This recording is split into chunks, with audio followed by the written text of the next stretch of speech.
ये घटना 2 दिन पहले का है। ये घटना बिहार से चर्चा के रूप में उभर कर बाहर आया है।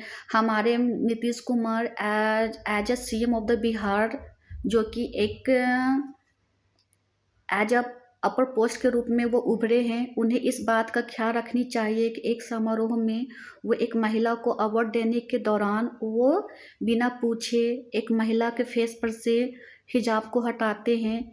क्या ये उन्हें ये फील नहीं होता है कि हमें आर्टिकल 40 का कोड ऑफ कंडक्ट का फॉलो करनी चाहिए? हम एक संवैधानिक स्टेट में रह रहे हैं। उन्हें इतना तो ध्यान रखने चाहिए, कम से कम उन्हें ये तो सोचना चाहिए कि मैं एक बिहार के सीएम के रूप में हूँ, मुझे अपने गौरव को बना कर रखना चाहिए। हमें दूसरे के सॉवरेनिटी का भी ख्याल रखनी चाहिए, दूसरे के रिलीजियस को भी इक्वालिटी की भावना से देखनी चाहिए।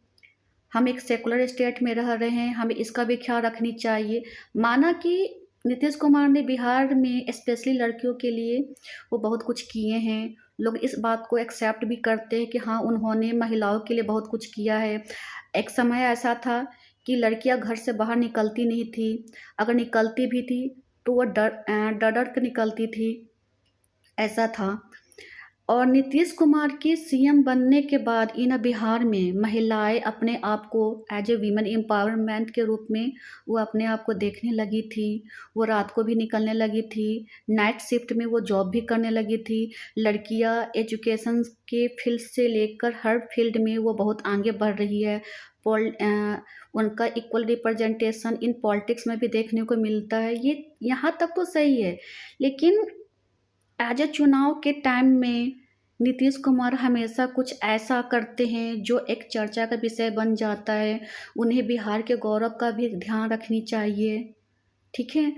और उन्हें महिलाओं के इक्वालिटी और उनके सेल्फ रिस्पेक्ट का भी ध्यान रखनी चाहिए। उन्होंने 2 दिन पहले एक अवार्ड शो में एक महिला के मुंह पर से हिजाब को उन्होंने निकाला। ये हमारे बिहार के रेपुटेशन के बिल्कुल खिलाफ है, ये बिहार के रेपुटेशन को बिल्कुल नीचे गिरा रहा है। उनका कम से कम एटलीस्ट इसका ध्यान रखनी चाहिए, क्योंकि हम एक संवैधानिक स्टेट में रह रहे हैं और हमें महिलाओं के रिस्पेक्ट का ख्याल रखनी चाहिए। एज अ कुछ लोगों का मानना है कि हमारे नीतीश कुमार का जो मेंटल स्टेबिलिटी जो है वो थोड़ा अनस्टेबल हुआ है, ठीक है। लेकिन अगर आप एज अ सीएम के रूप में कुछ समय पहले आप इलेक्ट हुए हो, तो आपको आपको इतना तो ख्याल रखनी चाहिए कि जो आप बाहर कर रहे हो, क्या कर रहे हो, इसका तो ख्याल रखनी चाहिए। हमें ये वीडियो देखकर इतनी शर्म आ रही है कि हमारे नीतीश कुमार जी ऐसा कैसे कर सकते हैं, ऐसा कर कैसे सकते हैं, जो कि महिलाओं को इतने रिस्पेक्ट देते। या तो नीतीश कुमार का मेंटल स्टेबिलिटी जो है अनस्टेबल हो गया है, तो उन्हें आई थिंक अपने हेल्थ का पूरी तरह ख्याल रखनी चाहिए। और जो उनके आसपास जो भी हो, मिनिस्ट्री जो है, जो भी मिनिस्टर है, काउंसिल जो भी काउंसिल का पार्ट है, स्टेट काउंसिल का जो भी पार्ट है, उन्हें भी नीतीश कुमार के हेल्थ का ख्याल रखनी चाहिए। कब क्या हरकत कर दे उनको इसका भी ध्यान रखनी चाहिए, क्योंकि बिहार केवल नीतीश कुमार का नहीं है।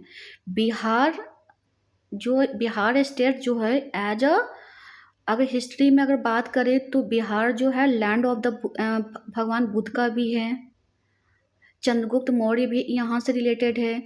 तो हमें बिहार के सॉवरेनिटी, उसके गौरव को बनाना चाहिए, ना कि बिहार के रेपुटेशन को गिराना नहीं चाहिए। इस चीज़ का ख्याल नीतीश कुमार को अच्छे से रखनी चाहिए। अगर आप एज अ सीएम के रूप में एक बड़ा चेहरा उभर कर आए हो इलेक्शन में, तो आपको उसका रेपुटेशन का ख्याल रखनी चाहिए।